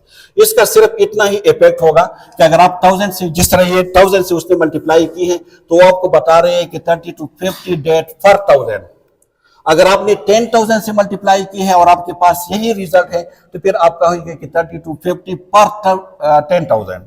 ठीक है, अगर आपने 1 लाख में मल्टीप्लाई की है और आपके साथ यही रिजल्ट है, तो फिर आप कहेंगे कि डेथ फॉर 1 लाख, ये 1 लाख में से इतने लोग मरते हैं, 10,000 में से इतने लोग मरते हैं, और 1,000 में से इतने लोग मरते हैं। ठीक है, इन्फेंट मॉर्टेलिटी रेट उस टाइम क्या था, बहुत ज्यादा हाई, 200 से 300, बहुत ज्यादा high. Life expectancy 20 to 40 year decrease. ठीक है, तो वही पेस्टिलेंस की वही माइंड में रख दी, तो इतनी लंबी कहानी की जरूरत नहीं है। इन्फेक्शन डिजीज आई थी, वजह आपको आप समझ आ चुके होंगे क्यों, क्योंकि लोग खेतों में काम करते थे, घरों में जो है लोग एनिमल्स को पालते थे, उसकी वजह से उसको डिजीज हुआ करते थे, एक्सपोज होते थे डिफरेंट टाइप के कीड़े मकोड़ों को, उसके बाइट की वजह से उसको इन्फेक्शन डिजीज हुआ करते थे। इसके अलावा एक जो मोस्ट कॉमन है स्मॉल पॉक्स है, कोरोना है, ये हमने डिस्कस की। मॉर्टेलिटी रेट बहुत ज्यादा हाई थे, लाइफ एक्सपेक्टेंसी 20 to 40 ईयर बहुत डिक्रीज थे, और population sample size was decrease. Clear, यहाँ तक कोई कंफ्यूजन तो नहीं है। आप ये first epidemiological transition stage still continue, and this stage women of child bearing age also face considerable risk due to the complication associated with the pregnancy and the childbirth. Some developing countries are still in this stage. इसमें अगर हम female की बात करें, तो जितनी भी child bearing female का मतलब ये है जो प्रेगनेंसी मतलब जो प्रेग्नेंट हो सकते हैं ऐसी फीमेल पॉपुलेशन, उसमें भी काफ़ी रिस्क थे, कॉम्प्लिकेशन थे, क्योंकि उस टाइम इतनी एडवांस टेक्नोलॉजी नहीं थी। जो डिलीवरी थे, हमारे पास ट्रेन स्टॉप अवेलेबल नहीं थे उस टाइम, LHVs और ये CMW नर्सेज डॉक्टर जो गायनी वगैरह ये सारी चीज़ें नहीं थे, कंटेमिनेटेड तरीके से जो है डिलीवरी की जाती थी, तो उसकी वजह से पीपीएच से बहुत ज़्यादा लोग मरते थे क्योंकि उसके लिए उसकी कोई वो नहीं थी। ठीक है, तो ये सारे हैं द फर्स्ट एपिडेमियोलॉजिकल ट्रांजिशंस, ये मैंने अब उसको समराइज किए हैं, यहाँ तक थी, लेकिन इसको मैंने जो जितना भी है उससे मैंने उसको क्या क्या है समराइज किया है। तो अगर आप इस स्लाइड को देखना चाहते हैं सो यू कैन सी, अगर नहीं देखना चाहते तो फिर भी आपकी मर्जी, क्योंकि यहाँ तक फर्स्ट स्टेज खत्म हो गया है। इस 2 स्लाइड में मैंने उसको समराइज किए हैं, शॉर्टली मैंने समराइज किए। देख क्या है, first question, the first epidemiological transition stage when, कब आया था। ठीक है, तो एमसीक्यूज में यही आएंगे ना, तो ये तकरीबन 10,000 ईयर अगो, 100 सेंचुरी अगो। फिर वाई, क्यों शिफ्ट हुआ था for nomadic to agriculture lifestyle, लोग एग्रीकल्चर की तरफ आ चुके थे। ठीक है, फिर क्या है कि चेंजेस कैरेक्टरिस्टिक्स उसमें क्या थी सेटल इन वन प्लेस, ज्यादातर लोग एक ही एरिया पे रहते थे। More contact with the waste contaminated water. ठीक है, फार्मिंग इसका मेन मतलब यू कैन से कि उसका पेशा था। एक्सपोज होते थे डिफरेंट टाइप इंसेक्ट के साथ, लाइक बैक्टीरिया एंड पैरासाइट्स। ठीक है, हाँ, डोमेस्टिकेशन की अगर बात करें एनिमल, ये decrease the like the anthrax disease, tuberculosis, उस टाइप की डिजीज होती थी। रिजल्ट क्या था, age of the pestilence and famine इस एज में थी। ठीक है, high death rate from epidemic disease की वजह से, या जो काट वगैरह आती थी, या वॉर, इस जमाने में जो है बहुत ज्यादा जंगें हुआ करती थी। ठीक है, ये पेमाइन का मतलब क्या है, कहात। ठीक है, और बहुत ज्यादा लोग जो है अपनी एरिया को इसकी वजह से छोड़ते भी थे, और वॉर, बहुत ज्यादा लड़ाइयाँ हुआ करते थे, तो इसमें बहुत ज्यादा लोग मर जाते थे। ठीक है, एक तो एपिडेमिक डिजीज ज्यादा थी, इससे लोग मरते थे। दूसरा जो है ये जंगों की वजह से लोग मरते थे। तो इन्फेक्शन डिजीज डोमिनेंट थे, उसमें सबसे ज्यादा स्मॉल पॉक्स, कॉलरा और प्लेग, ये बहुत ज्यादा थी। ठीक है, ये निमोनिक्स आप उसको याद कर सकते हैं। क्या है, फॉर्म क्या है, फॉर्मिंग इसका मेन पेशा था। एनिमल को पालते थे बहुत ज्यादा, रेस्ट फैक्टर बहुत ज्यादा थी, और इसकी वजह से मॉर्टेलिटी रेट हाई थी। ठीक है, तो ये it is complete summary the first epidemiological transition stage. Clear. अब disease death shaped history, smallpox कब ये हुआ था, 12,000 ईयर अगो के बाद है। स्प्रेड अफ्रीका से ये इंडिया, और इंडिया से फिर यूरोप। ये तकरीबन 4 लाख डेथ पर ईयर हुआ करते थे। कब तो ये 18th सेंचुरी यूरोप में। फिर दूसरा जो डिजीज है वो क्या था, ब्लैक डेथ भी उसको कहते थे, फ्लैग। ये 1347 से 1352 तकरीबन 15 मिलियन लोग जो है यूरोप में ये मर चुके थे। उससे 1/3 और 1/2 पॉपुलेशन जो है तकरीबन खत्म हो चुका था उसका। कोरोना की वजह से बात करें तो 7 पेंडेमिक उसके आ चुके थे 1817 से लेकर 1970 तक। और इसको निम्नलिखित SPC से आप उसको याद कर सकते हैं। ठीक है, कि small pox, flag and cholera, these 3 main infection disease. तो फर्स्ट जो एपिडेमियोलॉजिकल ट्रांजिशन स्टेज है, इस 2 स्लाइड से आप उसको याद कर सकते हैं। ठीक है, तो अगर इतनी लंबी कहानी आप नहीं सुन सकते तो ये 2 स्लाइड देख लें, इट्स एनफ। सही है। अच्छा, की स्टेटिस्टिक क्या थी, ये क्रूड डेथ रेट की अगर हम बात करें तो 30 to 50 डेथ फॉर 1000 पीपल थी। इन्फेंट मॉर्टेलिटी रेट 200 से लेकर 300 डेथ फॉर 1000 लाइव बर्थ। देखिए ये एमसीक्यूज के लिए मैंने समराइज की, क्योंकि एमसीक्यूज में यही आपसे पूछे जाएंगे कि जो फर्स्ट एपिडेमियोलॉजिकल ट्रांजिशन स्टेज था उसमें इन्फेंट मॉर्टेलिटी रेट कितने थे, इसमें डेथ रेट कितनी थी। ठीक है, तो ये सारी चीजें आपसे पूछी जा सकती। लाइफ एक्सपेक्टेंसी कितनी थी उसमें, तो 20 से 40 year. Rest for women, high mortality during child birth, ज्यादा जो फीमेल मरते थे वो ड्यूरिंग चाइल्ड बर्थ मरते थे। ठीक है, निमोनिक आप इसको याद कर सकते हैं 20, 40 एंड 200। ठीक है, life expectancy 20 to 40 year, infant mortality 200 over 1000। ठीक है, हाँ, अगर हम फर्स्ट ट्रांजिशन फेज की अगर हम बात करें उसके इम्पैक्ट की, तो high mortality rate, low life expectancy, infection disease dominant. फिर क्या है, मॉडर्न जो कनेक्शन है, some developing country still in death stage. Mnemonic क्या है, ओड से आप उसको याद कर सकते हैं कि origin of disease, low life expectancy and develop country still affected. Clear. तो इन स्लाइड से आप उसको याद कर सकते हैं।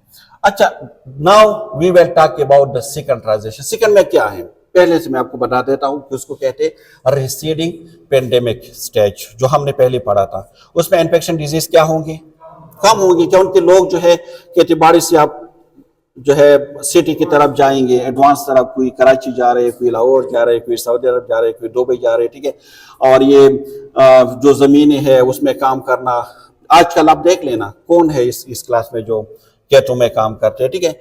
और डीजेनरेटिव डिजीज इस स्टेज पे क्या होंगी, शुरू होंगी, क्योंकि लाइफस्टाइल चेंज हो गया ना। पहले लोग खेतों में काम करते थे तो उसका एक्सरसाइज ज्यादा करते थे, क्योंकि इट वाज एक्सरसाइज, सनलाइट को ज्यादा एक्सपोज हुआ करते थे। जो डाइट उसको मिलते थे मोस्टली नेचुरल डाइट मिलते थे। अब ये सारी चीजें डिक्रीज होना शुरू हो गई, तो नो डाउट कि इन्फेक्शन डिजीज तो कम हो गई, लेकिन मैन मेड डिजीज तो ज्यादा हो गई, ठीक है, बिल्कुल। अब देख, the secondary epidemiological transition begin रफली 200 ईयर अगो। वो 10,000 की बात हो रही है, ये 200 ईयर अगो की बात हो रही है, व्हेन द इंडस्ट्रियल रिवोल्यूशन यहाँ पे स्टार्ट हुआ। इंडस्ट्रियल जो फर्स्ट 4 स्टेज को हमने डिस्कस किया था, ठीक है। While many of the existing disease brought forth during the first transition certainly did not go away, new chronic non-infection degenerative disease were added to the mix. देख, उसमें यह है कि इन्फेक्शन डिजीज कम हो गई लेकिन कंप्लीटली खत्म नहीं हुए थे, और इसके साथ साथ जो क्रोनिक डिजीज है या मैन मेड डिजीज है या डीजेनरेटिव डिजीज है वो भी स्टार्ट होना शुरू हो गए। हमने यही कहा था ना कि इन्फेक्शन डिजीज कम होना शुरू हो गया और डीजेनरेटिव डिजीज स्टार्ट हो गए, ठीक है, क्लियर। सेकेंडरी एपिडेमियोलॉजिकल ट्रांजिशन की बात हो रही है। This phase was described as age of receding pandemic. ये एमसीक्यूज में आते हैं कि जो सेकेंडरी एपिडेमियोलॉजिकल ट्रांजिशन है उसको हम क्या कहते हैं, रिसीडिंग पेंडेमिक, ठीक है। It involve a reduction of the prevalence of infection disease and fall in mortality rate, CDR जो cure death rate है, reach a level of less than 30। पहले कितना था, 30 to 50, अब 30 से कम हो गए, ठीक है। डेथ पर 1000 पॉपुलेशन। इनफेंट mortality rate कितना था, 200 से 300, अब कितने हो गई, 150, मतलब डिक्रीज हो गई। As a consequences, life expectancy at the birth rate क्या है, rapidly from about 35 to 50, पहले कितना था, 20 to 40। अब देख, इस फिगर को देख ले, आपको अंदाजा हो जाएगा कि मतलब पॉपुलेशन की साइज इंक्रीज होंगी या डिक्रीज होंगी। देख, पहले जो CDR था वो कितना था, 30 to 50, अब कितना हो गया, 30 से कम, तो मतलब ज्यादा लोग मरते हैं या कम, कम लोग मरते हैं। इनफेंट मोर्टेलिटी रेट कितना था, 200 to 300, अब कितना है, 150, तो ज्यादा बच्चे मरते हैं या कम, कम। लाइफ एक्सपेक्टेंसी पहले कितना था, 20 to 40, अब कितना है, 35 to 50, तो मतलब लोग ज्यादा उम्र के लिए जीते हैं या कम, तो पॉपुलेशन की साइज विल बी इंक्रीज और डिक्रीज, इंक्रीज, ठीक है। अब increase economic growth lead to shortfall or death from the infections, disease and from malnutrition। देख, एक तो यह है कि लोग इकोनॉमिकली स्ट्रांग होना शुरू हो गई, तो जो माल न्यूट्रिशन की डिजीज थी वो तो खत्म हो गई, और इन्फेक्शन डिजीज भी क्यों, क्योंकि लोग अब खेतों में काम नहीं करते, एक्सपोज नहीं होते, मतलब जो डिफरेंट टाइप के पैरासाइट्स हैं, ठीक है। This improvement occurred before effective medical treatment was due to impact of the following intervention। देख, पहले कौन सी वाटर यूज करते थे, कंटेमिनेटेड, अब क्या है, क्लीन वाटर है। पहले सेवरेज का कोई सिस्टम था नहीं था, खेतों में जाते थे, आप लोग भी मेरे ख्याल में आप लोगों को याद होंगी, ठीक है, लेकिन आजकल है, ठीक है। जो मॉस्किटोज और इन चीजों की वजह से मलेरिया और ये चीजें होती थी अब कम हो गई है। इंक्रीज फूड सेफ्टी, अब इंक्रीज क्यों, उनके आप फूड कहाँ पे रखते हो, फ्रिज में रखते हो ना, रेफ्रिजरेटर में रखते हो, तो खराब नहीं होते ज्यादा, ठीक है। तो इसकी वजह से मतलब जो इन्फेक्शन डिजीज है वो कम हो गया है, ठीक है, ये आप देख सकते हैं। लेकिन उस जमाने में क्या थी, मीजल, ट्यूबरक्लोसिस, टाइफाइड, ठीक है, ये डिक्रीज होना शुरू होगी। ये इन्फेक्शन डिजीज है ना, पहले बिल्कुल पीक पे थी, अभी आहिस्ता आहिस्ता डिक्रीज होना शुरू होगी। क्यों, यहाँ पे वैक्सीन आ गई, ठीक है। इसी तरह ट्यूबरक्लोसिस को भी देखिए, पीक से डिक्रीज, क्यों? एक तो वैक्सीन आ गई, दूसरा मेडिसिन आ गई, ट्रीटमेंट आ गई उसके लिए, ठीक है। इसी तरह आप इसको देख लें, जब बैक्टीरियल इन्फेक्शन थे ना तो हाई थे, लेकिन जब एंटीबायोटिक पेनिसिलिन जो फर्स्ट एंटीबायोटिक आ गई तो ये डिक्रीज हो गए, ठीक है। इसी तरह ये मतलब ये है टाइफाइड फीवर, ये सारे डिक्रीज हो गई, ठीक है। देख पहले सारी इंक्रीज है फिर डिक्रीज हो गए। ये जो एज है ना, this is the first epidemiological और दिस इज द सेकंड में डिक्रीज होना शुरू हो गई, क्लियर। ये इसी तरह नमूनिया, डिप्टीरिया, ओपिंग कफ, ये सारी जितने भी इन्फेक्शन डिजीज है वो डिक्रीज होना शुरू हो गई, ठीक है। और ये क्यों? क्योंकि वैक्सीन, ठीक है, वैक्सीन इनकी वजह से ये सारे डिक्रीज होना शुरू हो गए, सही है। The second epidemiological transition, finally, the introductions of the modern healthcare and the healthcare technology, for example, first time immunization, vaccination आ गई, introduction to the antibiotic, तो इसकी वजह से infection disease क्या हो गई? Decrease हो गई, ठीक है। Enable the control and elimination of the group of infection disease such as diphtheria, polio and smallpox. Smallpox आजकल बहुत आपको इसके डिजीज रेल एक केस दो अगर मिल जाएंगे तो मिल जाएंगे, बाकी है डिप्टीरिया की डिजीज तो आजकल बहुत ऑलमोस्ट न होने के बराबर है, ठीक है। ओपिंग कफ बहुत कम है, ठीक है, या तो एलिमिनेट हो गए या बिल्कुल डिक्रीज हो गई है। Technology also brought smokestack industries, chemical toxin, ये अब इसके डिसएडवांटेज की बात हो रही है क्योंकि आपको लेकर जा रही है थर्ड ट्रांजिशन में। कह रहे कि ठीक है टेक्नोलॉजी की वजह से तो बहुत इंप्रूवमेंट आ गई, लेकिन उसके साथ साथ कुछ ऐसी डिजीज भी अब शुरू हो गई जिसको हम मैन मेड डिजीज कहते हैं। एनवायरमेंटल पोल्यूशन इंक्रीज हो गई ना, जो इंडस्ट्री है और उससे जो केमिकल निकलते हैं, जो धुआं निकलते हैं, जो डस्ट निकलते हैं, तो हार्मफुल है। जो आप वेस्ट प्रोडक्ट आजकल लेकर जाते हैं समंदर और उसमें आप फेंकते हैं तो उससे पानी जो है आप दोबारा उसको कंटेमिनेट कर रहे हो। आप एक्सरसाइज नहीं करते, हर किसी के पास टेक्नोलॉजी आ गई है, आप कार को यूज करते हैं, इवन की मस्जिद के लिए भी आप कार से जाते हैं, एक्सरसाइज खत्म हो गई है। आप जितनी भी डाइट ले रही है तो क्या ये आप नेचुरल डाइट ले रही है? नहीं ले रही है ना, हाइब्रिड डाइट ले रही है, ठीक है। तो इसकी वजह से ठीक है कि इन्फेक्शन डिजीज कम हो गई, लेकिन जो डीजेनरेटिव डिजीज है वो इंक्रीज होना शुरू हो गई है, ठीक है। तो इस स्लाइड में वही चीजें हैं कि टॉक्सिन है, वर्क इन एंडोस जो है stress, greater access, less of the healthful food, ठीक है। ये सारे advance in the medicines and sanitations, and with this second transitions we have seen rise in allergy, asthma, autoimmune disorder and sexual transmitted disease as well, ठीक है। आजकल sexual transmitted disease top पे है ना, ठीक है, पहले इतनी नहीं थी, सही है। तो मतलब जितनी टेक्नोलॉजीज आती है तो इसकी वजह से ये जो है मतलब कुछ डिसएडवांटेज भी है। तो इसकी वजह से अब हम जा रहे हैं थर्ड एपिडेमियोलॉजिकल ट्रांजिशन स्टेज, और इसको कहते हैं द मैन मेड और डीजेनरेटिव एज, ठीक है। इसमें इन्फेक्शन डिजीज बिल्कुल बॉटम पे, लेकिन डीजेनरेटिव डिजीज टॉप पे आ जाता है। ज्यादा लोग मरते हैं इंजरीज की वजह से, बाइक एक्सीडेंट की वजह से, कार एक्सीडेंट की वजह से, हेड इंजरी की वजह से, पाल की वजह से, फाइट की वजह से, डायबिटीज की वजह से, कैंसर की वजह से, मतलब यू कैन से कि इन जितनी भी नॉन कम्युनिकेबल डिजीज है उसकी वजह से, ठीक है, स्ट्रोक की वजह से, एमआई की वजह से, ठीक है। So begin in the 20th century, ये अभी की बात है, 2000 की बात है, ठीक है। This phase was described as the age of a chronic disease by Orman, and the third stage, the elimination of the infection disease, makes way for a chronic disease among the elderly. The major cause of the death is so-called chronic degenerative and man-made disease such as cardiovascular disease like MI, CAD, ठीक है, cancer and diabetes, ठीक है।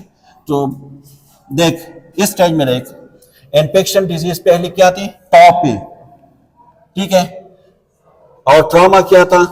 Bottom पे, ऐसे ही था। अब infection disease कम हो रही है और ट्रॉमा इंक्रीज हो रही है, ठीक है। ये नॉन इंसुलिन डिपेंडेंट डायबिटीज है, ठीक है, वो इंक्रीज हो रही है। क्या हो रही है? इंक्रीज। CHD हार्ट डिजीज जो है वो इंक्रीज हो रही है।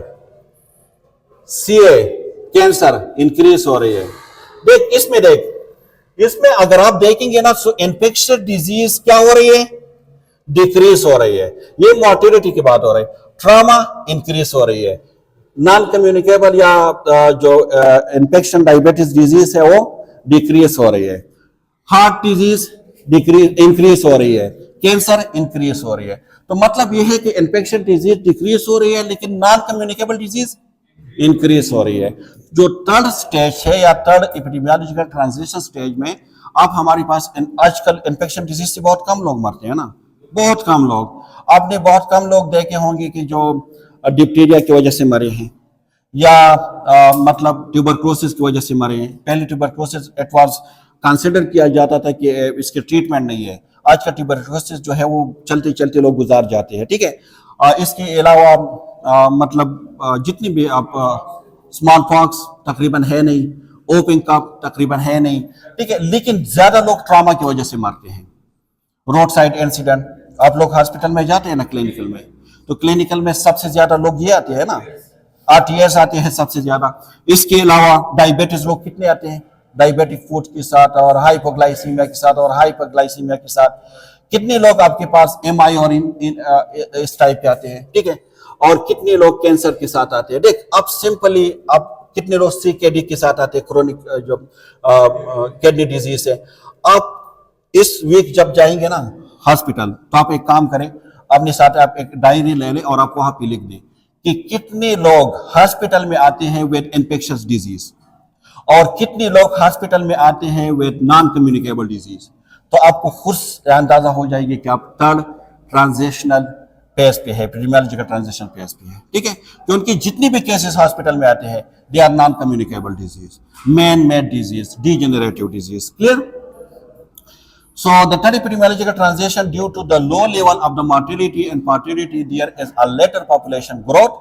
CDR की अगर हम बात करें तो स्टेबलाइज से at the level of the less than 20 death for 1000 population। पहले में कितना था? फर्स्ट एपिडेमियोलॉजिकल ट्रांजिशन में कितने CDR रेट कितना था? 30 to 50। जो सेकंड है सेकेंडरी में कितना था? Less than 30। और थर्ड में क्या है? लेस देन 20, ठीक है। तो कम लोग मरते हैं। दूसरा क्या है? By the end of the third stage infant mortality rate reach level less than 25 death पर 1000। पहले कितना था? 200 से 300। सेकेंडरी में कितना था? और थर्ड में कितना है?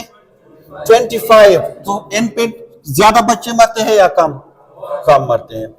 When the health transitions is at an advanced stage, the life expectancy may exceed 8 years। पहले में कितना था? 20 to 40। सेकेंडरी में कितना था? 35 to 50। थर्ड में कितना है? तो लोग ज्यादा टाइम के लिए जिंदा रहते हैं या कम? तो population size will be increase या डिक्रीज? तो इसलिए तो पाकिस्तान की पॉपुलेशन 25 से आई थिंक मेरे ख्याल में ज्यादा है, आज क्रॉस कर गए है ना, क्योंकि कोई मरते हैं नहीं। और ठीक है, however the prevalence of one or more disease mean that such a long life also include on average of relatively long period of the morbidity। एक बात है कि morbidity इंक्रीज है ना, क्यों? देख infectious disease for the short time हुआ करते थे, या लोग मरते थे या ठीक हो जाते थे। लेकिन जो क्रॉनिक में डीजेनरेटिव डिजीज है उसकी मॉर्बिडिटी क्यों इंक्रीज है? अगर किसी को डायबिटीज हो जाते हैं तो डायबिटीज के साथ आराम से 30-40 साल जिंदा रह सकते हैं, ठीक है। अगर किसी को कैंसर हो जाते हैं तो एटलीस्ट 4-5 साल तो जिंदा रह सकते हैं। अगर किसी को मतलब स्ट्रोक हो गया है तो भी कुछ टाइम तक जिंदा रहते हैं। तो morbidity rate will be increase. क्यों? क्योंकि मॉर्बिडिटी क्या है? The rate of disease. तो कितने लोग हैं पॉपुलेशन में जिसको डायबिटीज है? कितने लोग हैं जिसको कार्डिक डिजीज है? कितने लोग हैं जिसको किडनी डिजीज है? सो मॉर्बिडिटी रेट इंक्रीज होंगे, एज मॉर्टिलिटी रेट तो डिक्रीज हो रही है लेकिन morbidity rate is increasing. Clear? आप देख क्लियरली, जो नॉन कम्युनिकेबल डिजीज है और ये इन्फेक्शन डिजीज है, इन्फेक्शन डिजीज क्या हो रही है? डिक्रीज, और जो नॉन इन्फेक्शन या नॉन कम्युनिकेबल डिजीज इंक्रीज हो रही है। ये थर्ड एपिडेमियोलॉजिकल ट्रांजिशन की बात हो रही है कि infection disease is going to decrease but the main generative disease is going to increase. ठीक है, और ये इन्फेक्शन डिजीज है देख जो कि कम होती जा रही है। ये आपके पास हार्ट डिजीज है जो आजकल टॉप पे है, ये आपके पास कैंसर है, ये आपके पास स्ट्रोक है, और ये आपके पास देख ट्यूबरकुलोसिस क्या हो रही है? कम। इन्फेक्शन डिजीज क्या हो रही है? कम। हार्ट डिजीज क्या हो रही है? कैंसर क्या हो रही है? और स्ट्रोक क्या हो रहे हैं? इंक्रीज। ठीक है, तो मतलब नॉन कम्युनिकेबल डिजीज इंक्रीज हो रही है और इन्फेक्शन डिजीज डिक्रीज हो रही है। Clear? Although death is universal reality. ठीक है, डेट क्या है? This is universal reality. चाहे कोई किसी भी मजहब से हो, वो इस रियलिटी से इनकार नहीं करते, चाहे मुस्लिम हो, गैर मुस्लिम हो, जो भी है सब इस रियलिटी को मानते हैं। So that's why this is called although death is a universal reality the condition or disease that cause death have change over time. Death change नहीं हो सकती, लेकिन उसकी जो कॉज है वो टाइम के साथ चेंज हो सकते हैं। ठीक है, but today the leading cause of death is a cancer, while 60 years ago before significant public health intervention infection disease and incident। ठीक है, आजकल कैंसर जो है मेरे ख्याल में 4th पे आ चुके हैं if we talk about Pakistan. ठीक है, इतने लोग जो है उससे मर रहे हैं आजकल। ठीक है, द फर्स्ट ये समराइज है, जिस तरह मैंने आपको कहा कि एंड में हमने दोबारा थोड़ा समराइज किया है फॉर द एमसीक्यूज पर्पस। ठीक है, so the first half of the 20th century saw several significant public health improvement including immunization आ गई थी against smallpox and diphtheria. Milk, अगर हम पास्चराइजेशन की बात करें to prevent bovine tuberculosis and chlorination जो वाटर को स्टेराइड करने का टेक्निक था। In addition routine childhood immunization, पहले ये नहीं था जो हम लगाते हैं ना एट द बर्थ हम BCG लगाते हैं और ये सारे वैक्सीन पहले नहीं थे। ठीक है, become the common during this period, 20th century की बात हो रही है। Life altering significant discoveries such as insulin discover हो गई, पेंसिलिन डिस्कवर हो गई। इसके अलावा जो मोस्ट ऑफ द डिजीज है उसके लिए इफेक्टिव ट्रीटमेंट आ गई, लाइक डायबिटीज एंड इन्फेक्शन के लिए। So downward trend to the death rate reflect the effect of these public health intervention most which were aim at reducing the death for the infection and parasite disease.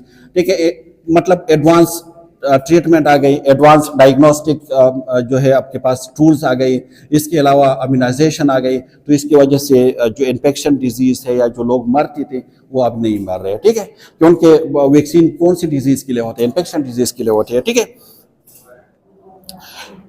In addition while the maternal mortality rate की अगर हम बात करें, pregnancy and delivery, पहले जो first test था उसमें हमने कहा था कि जो चाइल्ड बर्थ वुमेन है वो ज्यादा कॉम्प्लिकेशन का शिकार होती थी और उसकी वजह से ज्यादा जो फीमेल है वो मरती थी। पीक ड्यूरिंग द मिड 1930 की अगर हम बात करें तो ज्यादा लोग मरते थे। किस वजह से? PPH की वजह से, क्योंकि उसको ना एंटीनेटल केयर मिलता था, ना नेटल केयर मिलता था, ना पोस्टनेटल केयर मिलता था।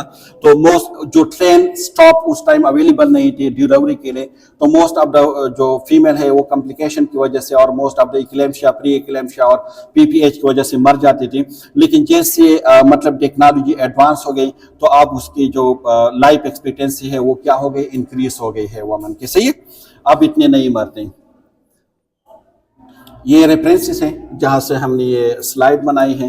This is a thank you slide. If you have any questions you can ask. Simply 3 word में मैं आपको समराइज कर दूं कि जो पॉपुलेशन साइज है वो 2 चीजों से इंक्रीज होंगे, 2 चीजों से डिक्रीज होंगे।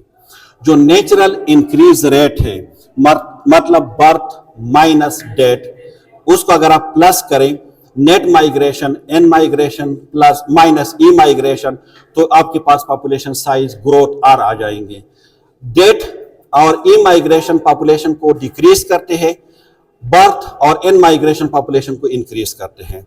लाइफ डिपेंडेंसी की हमने बात की कि 0 से लेकर 14 ईयर तक जो बच्चे हैं और अबाउ 65 ईयर जो पीपल है दे आर डिपेंडेंट, और 15 से लेकर 64 तक जो है दीज आर इंडिपेंडेंट, जो कमाते हैं। दोनों को हम कंपेयर करते हैं आपस में, वर्किंग पॉपुलेशन को और नॉन वर्किंग पॉपुलेशन को, और ये हमें डिपेंडेंसी रेशो को बताते हैं। इसके अलावा हमने 3 स्टेज के बारे में हमने बात की। The first stage is age of the pestilence, दूसरा जो हमने बात की थी that was the receding pandemic, और जो थर्ड था वो man made degenerative disease. First में इन्फेक्शन डिजीज टॉप पे, डीजेनरेटिव डिजीज नहीं था, population growth low, life expectancy low, infant mortality rate high, maternal mortality rate high. Second में infection disease decrease होना शुरू हो गई, man made degenerative disease increase होना शुरू हो गई, यानी स्टार्ट होना शुरू हो गई, लाइफ एक्सपेक्टेंसी इंक्रीज हो गई, इन्फेंट मॉर्टेलिटी रेट डिक्रीज हो गई, मैटरनल मॉर्टेलिटी रेट डिक्रीज हो गई, और पॉपुलेशन साइज इंक्रीज हो गई। थर्ड कुछ जो हम कहते हैं उसको हम मैन मेड या डीजेनरेटिव एज कहते हैं। जैसे द थर्ड एपिडेमियोलॉजिकल ट्रांजिशन भी उसको कहते हैं। इसमें जो इन्फेक्शन डिजीज है वो बिल्कुल बॉटम पे आ गई, डीजेनरेटिव डिजीज टॉप पे आ गई। Most of the death car जो है वो इंसिडेंट्स, डायबिटीज, कैंसर, जो मार्टेलिटी रेट है वो डिक्रीज हो गई, इन्फेंट मार्टेलिटी रेट 25 तक आ गई। इसके अलावा लाइफ एक्सपेक्टेंसी 80 ईयर तक चले गए और पॉपुलेशन साइज इंक्रीज हो गई। तो it was summarize form of the today lecture. If you have any questions you can ask me. Okay, thank you so much for listening me and watching me. Thank you.